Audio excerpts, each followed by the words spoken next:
नमस्कार, स्वागत है आपका सुप्रभात यूपी के इस अंक में। आपके साथ मैं हूं राजेंद्र देव। शुरुआत करेंगे मैं एक बड़ी खबर के साथ जो लखनऊ से हमें मिल रही है। वहां पर हजरतगंज कोतवाली में चोरी से हड़कंप मच गया। हजरतगंज कोतवाली के मालखाने से 10 लाख रुपए गायब हो गए। 2 दिन पहले ही चेकिंग के दौरान 70 लाख रुपए बरामद हुए थे और उसमें से 10 लाख मालखाने से गायब हो गए। मालखाने के हेड मुहर्रिर अशोक यादव के खिलाफ एफआईआर की गई है। बड़ी खबर लखनऊ से, चौंकाने वाली खबर। ऋषभ मणि हमारे साथ हैं, हमारे सहयोगी लखनऊ से। ऋषभ, आप विस्तार में बताएं क्या जानकारी मिल रही है आपको इस चोरी के बारे में। राजेंद्र, देखिए, ये एक ऐसी खबर है जो हैरत में भी डालती है और परेशान भी करती है। हम लोगों ने अब तक कस्टोडियल डेथ, हिरासत में मौत की बात सुनी थी, कई बार दफा ऐसा हुआ इसमें, लेकिन अब ये अजीब सा मामला है जहां पर राजधानी की जो सबसे बड़ी कोतवाली, सबसे प्रमुख कोतवाली हजरतगंज कोतवाली, उस कोतवाली के मालखाने में ही रखा हुआ 70 लाख रुपया, जिसमें से 10 लाख रुपया चोरी हो जाता है। अभी 3 दिन पहले ही ये चुनाव आयोग के निर्देशों पर बनी स्टैटिक टीम ने एक व्यापारी के लोगों से बरामद किए थे, जिसके बारे में तमाम जांच पड़ताल की चल रही थी, लेकिन इसी दौरान ये पैसा गायब हो जाता है। ये बात एसएसपी तक पहुंची है, वरिष्ठ अधिकारियों तक पहुंची है। तो मालखाने के जो प्रभारी थे हेड मुहर्रिर अशोक सिंह यादव, उनके खिलाफ मुकदमा दर्ज कर लिया गया। गबन की धाराओं में एसटी ईस्ट को जांच दे दी गई है पूरी इस मामले की जांच। आज उनका सस्पेंशन भी अशोक यादव का हो सकता है, लेकिन ये सवालिया निशान जरूर लगाती है उत्तर प्रदेश की कार्यशैली, पुलिस की कार्यशैली पर और उन तमाम प्रयासों पर जो मुख्यमंत्री से लेकर जीडीपी करते हैं, कोशिश करते हैं कि उत्तर प्रदेश की जो कार्य दक्षता है उसको सुधारा जाए, उनके अंदर प्रोफेशनलिज्म लाया जाए, उनकी सॉफ्ट स्किल्स को बढ़ाया जाए। लेकिन अब ये एक ऐसी घटना हो गई है जिसने इन सारे प्रयासों पर पानी फेर दिया है। घूस लेने के तमाम वीडियो वायरल हुआ करते थे, वो भी हमने सबने देखा हुआ है, लेकिन कोतवाली के अंदर ही चोरी हो जाए, ये पुलिस के ऊपर बड़ा निशान लगाती है। बिल्कुल ऋषभ, ये बात आपने बिल्कुल ठीक कही कि वाकई चौंकाने वाली, हैरत में डालने वाली खबर है। बहुत शुक्रिया आपका इन जानकारियों के लिए। 10 लाख रुपए मालखाने से गायब हो गए हैं। हेड मुहर्रिर के खिलाफ एफआईआर दर्ज करने के आदेश हैं और एसपी ईस्ट को, लखनऊ ईस्ट के एसपी को इस मामले की जांच सौंपी गई है। 70 लाख में से 10 लाख रुपए मालखाने से गायब हो गए और ये वसूले गए थे चेकिंग के दौरान कुछ दिनों पहले ही, वो गायब हो गए हैं। चौंकाने वाली खबर, हैरत में डालने वाली खबर, बड़ी खबर लखनऊ से, हड़कंप मचा हुआ है। और ब्रिटेन की अदालत ने पीएनबी घोटाले के मुख्य आरोपी भगोड़े हीरा कारोबारी नीरव मोदी को जमानत देने से इनकार कर दिया है। ब्रिटेन की अदालत ने कहा कि ये मानने के पर्याप्त साक्ष्य हैं कि नीरव मोदी आत्मसमर्पण नहीं करेंगे। इससे पहले 48 साल के नीरव मोदी दूसरी बार जमानत की याचिका लेकर वेस्टमिंस्टर की मजिस्ट्रेट अदालत के सामने पेश हुआ। बचाव और अभियोजन पक्ष की तमाम दलीलें सुनने के बाद मुख्य मजिस्ट्रेट एम्मा अबर्थनॉट ने कहा कि नीरव मोदी द्वारा वानुआतु की नागरिकता हासिल करने का प्रयास यही दिखाता है कि वो अहम समय के दौरान भारत से दूर जाना चाहता है। मामले की अगली सुनवाई के लिए अदालत ने 26 अप्रैल की तारीख तय की है। अगली सुनवाई वीडियो कॉन्फ्रेंसिंग के जरिए होगी। इससे पहले भारतीय प्राधिकरण की ओर से दलील पेश करते हुए क्राउन प्रोसिक्यूशन सर्विस सीपीएस ने कहा कि नीरव मोदी को जमानत नहीं दी जानी चाहिए क्योंकि उसके भागने की आशंका है। यहां तक कि उसने अपने धोखाधड़ी और मनी लॉन्ड्रिंग से जुड़े मामलों के गवाहों को जान से मारने की भी धमकी दी है।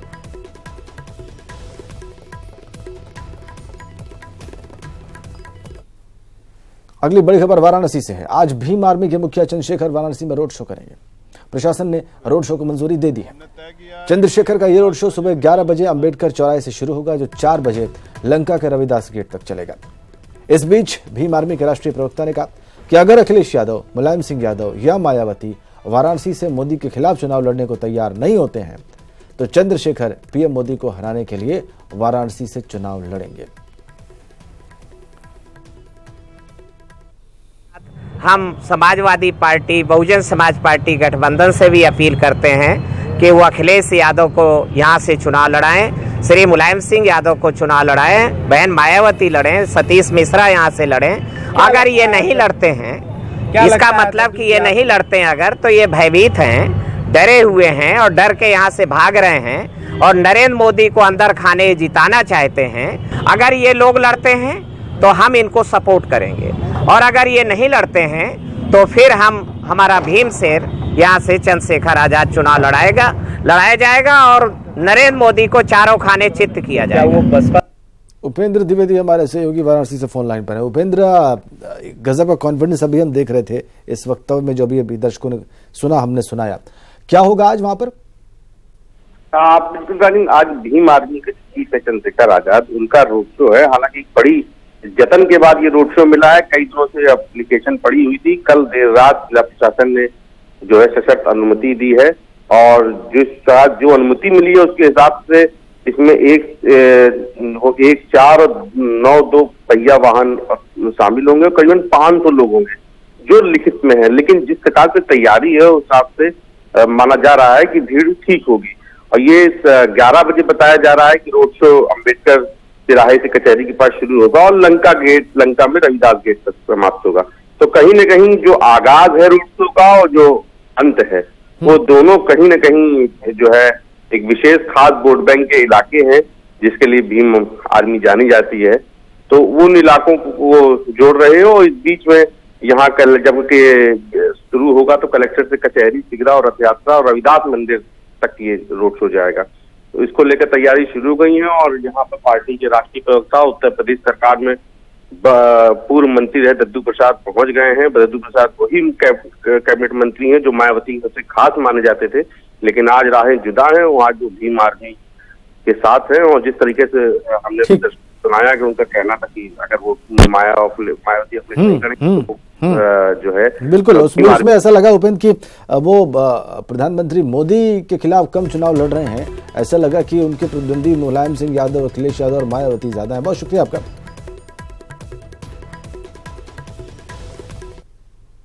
आगे बढ़ते हैं। गुजरात के गांधीनगर संसदीय सीट से बीजेपी के राष्ट्रीय अध्यक्ष अमित शाह आज नामांकन करेंगे। अमित शाह 4 किलोमीटर का रोड शो भी करेंगे। रोड शो से पहले चुनावी जनसभा को भी वो संबोधित करेंगे। उनके साथ राजनाथ सिंह, नितिन गडकरी, पंजाब अकाली दल से प्रकाश सिंह बादल, शिवसेना से उद्धव ठाकरे, लोक जनशक्ति पार्टी से रामविलास पासवान समेत कई कद्दावर नेता भी साथ रहेंगे। अमित शाह 12:39 पर नामांकन दाखिल करेंगे।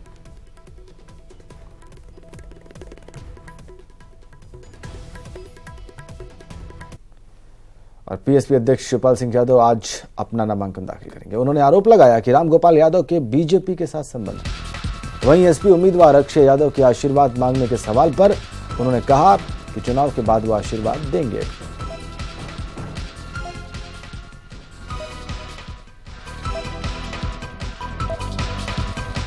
फिरोजाबाद सीट से आज नामांकन करेंगे प्रगतिशील समाजवादी पार्टी के अध्यक्ष शिवपाल यादव।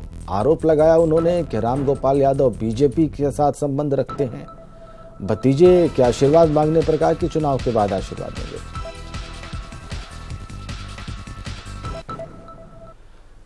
तो फिरोजाबाद में इस बार लोकसभा चुनाव में चाचा भतीजा चुनावी अखाड़े में आमने सामने होंगे। वहीं अब इसे लेकर आरोप प्रत्यारोप का दौर भी शुरू हो गया है।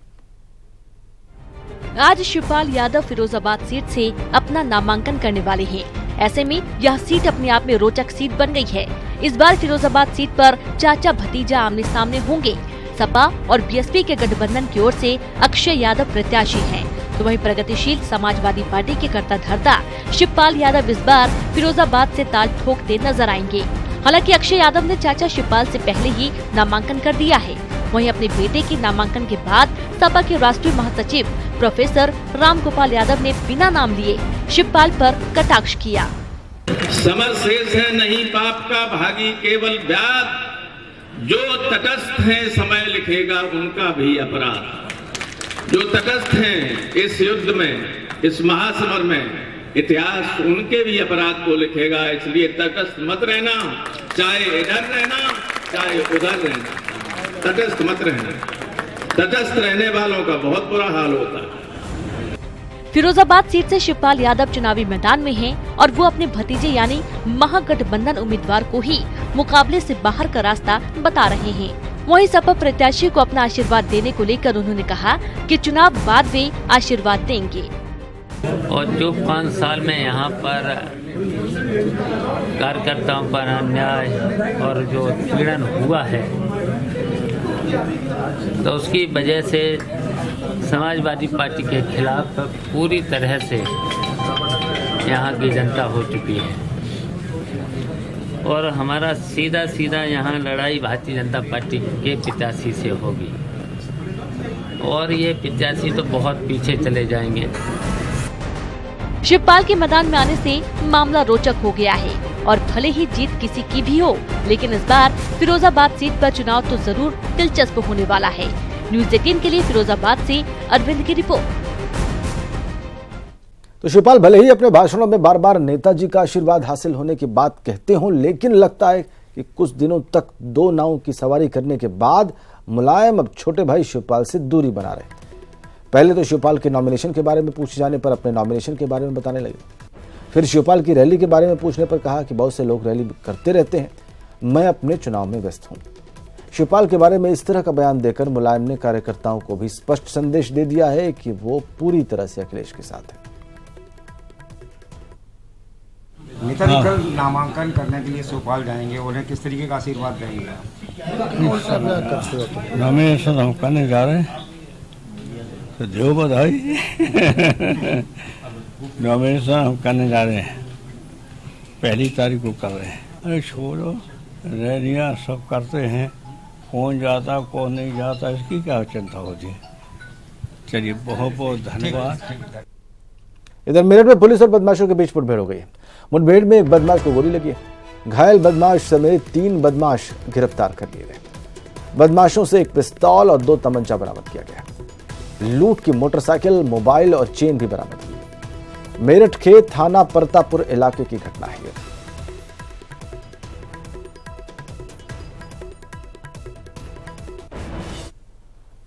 और 19 का रण जीतने प्रियंका गांधी राम की नगरी अयोध्या पहुंची। स्थानीय लोगों से मिली, जनसभाएं की और रोड शो किया। इस दौरान उन्होंने बीजेपी के गढ़ से मोदी सरकार पर खूब हमला बोला। क्या रहा प्रियंका के पूरे दौरे का मतलब, वो आपको इस रिपोर्ट में दिखाते हैं।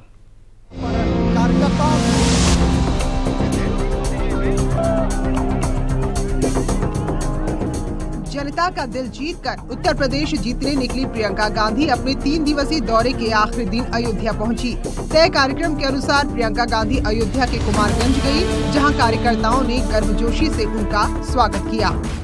एक बहुत जबरदस्त इम्पैक्ट प्रियंका जी के आने के बाद है, न सिर्फ कांग्रेस के वर्कर्स में बल्कि आवाम में भी, जनता में भी। करीब 11 बजे अयोध्या पहुंचकर प्रियंका गांधी सबसे पहले कार्यकर्ताओं से मिली, जिसके बाद कुमारगंज में चौपाल का आयोजन कर स्थानीय लोगों से बातचीत की और उनकी समस्याओं को जाना। चौपाल पर चर्चा के बाद प्रियंका गांधी का अयोध्या दौरा शुरू हुआ। इस दौरान प्रियंका गांधी के काफिले का जगह जगह स्वागत किया गया। प्रियंका ने कई नुक्कड़ सभाएं भी की और आदिलपुर में रैली को संबोधित किया। जवाब आया कि 5 सालों में अपने ही क्षेत्र में प्रधानमंत्री जी को समय नहीं मिला कि वो एक गांव में जाएं, एक परिवार से गले लगाएं, एक परिवार से उनका हाल पूछें। बीजेपी के गढ़ में प्रियंका गांधी ने मोदी सरकार पर जमकर निशाना साधा। सड़कों पे इश्तिहार लगाए जाते हैं, इतनी मजबूत सरकार और इतना दुख, इतनी पीड़ा, और इससे ऊपर सिर्फ ये नहीं कि आप पीड़ित हैं, आप किसानों से पूछिए कितनी बड़ी बड़ी योजनाएं बना के बताएंगे आपको कि किसानों की मदद के लिए करेंगे। किसानों से आज पूछिए क्या हालत है। परसौली में प्रियंका गांधी ने ग्रामीण महिला से मुलाकात भी की। हालांकि बीजेपी की राजनीतिक धुरी रहे अयोध्या में प्रियंका गांधी की मौजूदगी पर विरोधियों ने भी निशाना साधा। वो पार्टी का है जिस पार्टी ने कि किसानों और नौजवानों को जो अब तक जो है वो छला है, उनके जो है वो सपनों पर जो है वो पानी फेरा है। आज वो जिन लोगों ने सपनों पे पानी फेरा, वो आज सपनों के सौदागर बनने की कोशिश कर रहे हैं। जहां एक और अयोध्या दौरे पर कांग्रेस महासचिव ने गरीबी, बेरोजगारी जैसे तमाम मुद्दों के जरिए बीजेपी को घेरने की कोशिश की, वहीं दूसरी ओर रामनगर से कांग्रेस के लिए 19 की डगर को आसान करने का प्रयास भी किया गया। अयोध्या से राजीव सिंह के साथ शिवानी शर्मा, न्यूज़ 18। समय बताएगा कि प्रियंका के दौरा, उनका रोड शो कितना कामयाब रहा है, वो कितना कनेक्ट कर पाई है लोगों से। खबर बाराबंकी से है। वहां से कल प्रियंका का काफिला गुजरा, लेकिन वहां से गुजरने के दौरान काफिले में शामिल कई गाड़ियों ने अहमदपुर टोल प्लाजा पर बिना टोल दिए वो निकल गए। टोल नहीं दिए जाने पर टोल प्लाजा के मैनेजर का कहना है कि गाड़ियों को टोल टैक्स देकर गुजरना चाहिए था। आपको बताएं कि गाड़ियों की संख्या 10 से ज्यादा थी जिसने टोल टैक्स नहीं दिया।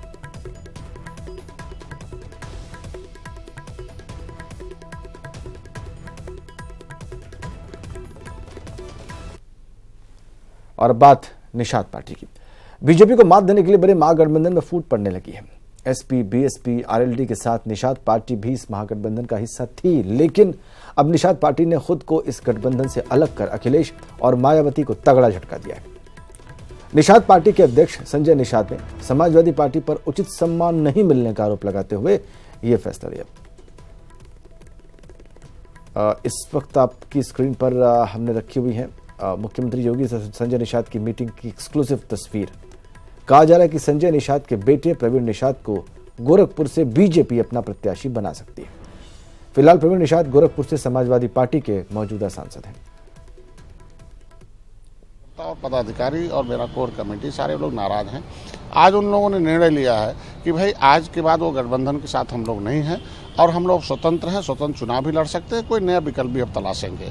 क्योंकि इस तरीके से पार्टी स्वतंत्र है, अपने संबल पर लड़ेगी। और एक उन हमारे कार्यकर्ताओं में एक भ्रम डाल दिया गया पूरे प्रदेश में उन गठबंधन के और पदाधिकारियों द्वारा कि डॉक्टर साहब सपा के सिंबल से लड़ेंगे, और ये हमारे लिए और हमारे कार्यकर्ताओं के लिए एक बहुत शर्मनाक शब्द था। क्योंकि मैं राष्ट्रीय अध्यक्ष हूँ किसी पार्टी का, अब कोई पार्टी का राष्ट्रीय अध्यक्ष किसी दूसरे सिंबल से लड़े, दूसरी पार्टी से लड़े, तो ये गलत जाता है और मेरे कार्यकर्ताओं का मनोबल तोड़ने का प्रयास किया गया। अब मुझे तो पता नहीं, आप ही बता रहे हैं। अब क्या है क्या नहीं है, ये तो सच्चाई पता लगे कहाँ क्या हो रहा है, वो तो पता लग जाएगा, तब बताएंगे क्या है। जब से सपा और बसपा का गठबंधन हो गया उत्तर प्रदेश में, तो ये दोनों दलों का अहंकार काफ़ी बढ़ा हुआ है। मायावती जी कांग्रेस को आए दिन जो है कि बेइज्जत करती रहती हैं, और समाजवादी पार्टी ने भी संजय निषाद या जो है कि डॉक्टर अयूब, ये सारे लोगों को धोखा दिया है ड्यू टू अहंकार, क्योंकि इन दोनों पार्टियों को अहंकार बहुत हो गया है। अखिलेश यादव जी, हमारी सहयोगी रंजना इस वक्त हमारे साथ फोन लाइन पर कनेक्ट है। रंजना, ये बहुत ही रोचक घटनाक्रम हुआ है कल, और इसने कई लोगों को, बहुत सारे राजनीतिक पंडितों को चौंका दिया होगा। अब आगे क्या देख रही हैं आप, ये किस डायरेक्शन में जाता दिख रहा है आपको? बिल्कुल राजेंद्र, ये चौंकाने वाली घटना थी, क्योंकि गोरखपुर से उपचुनाव में प्रवीण निषाद सांसद बने और योगी आदित्यनाथ की वो जगह सीट थी, और उस पर उनका हारना बहुत बड़ा घटनाक्रम वो भी था एक। और अब जिस तरह से कल संजय निषाद ने बयान दिया और उसके बाद वो लगभग भाजपा के हो चुके हैं, जिस तरह से कौशाम्बी के एक नेता थे पीयूष रंजन और सिद्धार्थनाथ सिंह जो बीजेपी के स्वास्थ्य मंत्री हैं, ये लोग लेकर के संजय निषाद को मुख्यमंत्री के पास पहुंचे और वहां पे सबसे पहले राउंड की बातचीत हुई। और इसके पहले संजय निषाद राष्ट्रीय अध्यक्ष से भी दिल्ली में जाकर मुलाकात कर चुके हैं। लेकिन जब दिल्ली में मुलाकात होने के बाद वो लखनऊ आते हैं, और लखनऊ में आकर सपा के नेता अखिलेश यादव के साथ मिलकर प्रेस कॉन्फ्रेंस में शामिल होते हैं, तो फिर वो खबर वहीं खत्म हो गई। लेकिन कल फिर जो घटनाक्रम हुआ उसके बाद से एक बार उस पर मुहर लग गई। ये पहले से चल रहा था, और ये सब चीजें जो थी ये है। बीजेपी की जहां तक बात करें, बीजेपी पहले से अपना संगठन, उनका एक अपना खाका तैयार किया है, उसमें या तो पिछड़ा को टिकट देगा या ब्राह्मण को टिकट देगा। अब दो नाम जो आ रहे थे राजेंद्र, पिछड़ा में अब अभी जो कल घटनाक्रम हुआ उसके बाद जो कयास लग रहा है कि प्रवीण निषाद को पार्टी उतार सकती है, और दूसरा रवि किशन, वो ब्राह्मण है। तो ये दोनों चीजें हैं कि इस पे वहां पे दांव लगाया जा सकता है, बीजेपी दांव लगा सकती है। और उसके एक और इसमें बात करें कि राजमती निषाद, जो जिनके पति जमुना निषाद ने एक बार सीएम योगी को हराते रह गए थे, तो वो चीज जब उनकी राजमती निषाद को पिछली बार योगी ने हराया था 2014 के लोकसभा चुनाव में, वो लोग भी अब बीजेपी में शामिल हो चुके हैं, माँ बेटे। तो इस तरह से देखा जाए तो पूरा घटनाक्रम देखें तो पिछड़ा या ब्राह्मण, इसी दोनों में से किसी को बीजेपी वहां से उतारेगी गोरखपुर से, संसदीय सीट से। कल का घटनाक्रम जो है वो अब कह रहा है रवि किशन हो सकते हैं या फिर प्रवीण निषाद हो सकते हैं। अब देखिए आजकल में वो भी घोषणा भी हो जाएगी। बिल्कुल देखते हैं किस करवट बैठता है। बिल्कुल ठीक बैठता है, बिल्कुल। और बहुत धन्यवाद रंजना आपका। इधर रामपुर में सपा नेता और महागठबंधन के प्रत्याशी आजम खान ने एक बार फिर पीएम मोदी पर निशाना साधा। उन्होंने कहा कि हमारे पीएम को पाकिस्तान के अलावा कुछ दिखाई नहीं दे रहा। उन्होंने यह भी कहा कि एक छोटे मुल्क से भारत क्यों डरा हुआ है। दुनिया की तीसरी बड़ी फौजी ताकत पाकिस्तान से इतनी डरी हुई क्यों? हिंदुस्तान के वज़ीर आज़म को पूरे चुनाव में पाकिस्तान के भूत के सिवा कुछ नजर नहीं आता। अरे शहंशाह,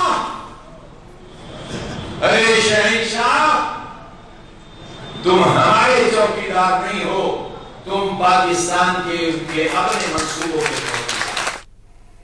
इस बुलेटिन में इतना ही। जाते जाते आपको बता दें कि आपका पसंदीदा channel news 18 Uttar Pradesh Uttarakhand free dish पर उपलब्ध है।